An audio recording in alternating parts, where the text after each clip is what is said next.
So it looks like the Great Orange Man decided to blanket pardon all the people responsible for the January 6th riots. And my initial thoughts on this is, well, I mean, the mockery of the presidential pardon has been going along for a long time now. I mean, we literally had Joe Biden mass pardoning his family members before he left office. And what gets to me is everyone's like, oh, this is the breakdown of the rule of law. I mean, if you're a Democrat watching this, they probably think that January 6th is somehow the end of democracy. It was a big assault on the Capitol, and it's the equivalent of 9/11. I think January 6th was a day of stupidity. And then we had people on that day who were just let into the Capitol building, who didn't commit violence, who were just kind of walking around, who have not been brought to trial yet. And I don't think that's right.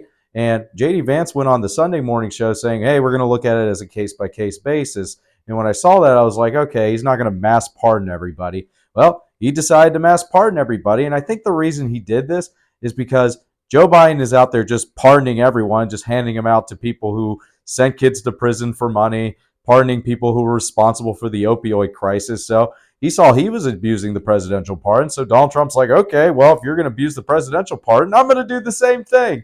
And I think we should just get rid of the presidential pardon because, you know, when we founded this country, they wanted to initially give George Washington the powers of a king, and that's what it's left over from. And they were like, oh, well, the president should have the ability to give people get out of jail free cards, I guess. And then in the modern era, when we had Richard Nixon receive a blanket pardon, that opened Pandora's box before Donald Trump even walked into office. It's kind of funny seeing the Republicans react to this because they were just like, hey, we don't look backward, we look forward. So that's kind of a slight at President Obama when he was being pressured. Hey, maybe you should go after George Bush because he violated a bunch of laws. But President Obama was part of the Washington blob, so of course he wasn't going to hold people to account. So Donald Trump's like, well, I mean, the rule of law is already broken down after George Bush. And seeing the media pearl clutch about this decision, keep in mind, this is the very same media, say if Donald Trump pardoned his entire family before he left office, they've been like, oh my God, imagine the criminality and illegality he's trying to shield his family members from. But Joe Biden does it and no one says anything. So again, I'm not in favor of pardoning everyone that day, but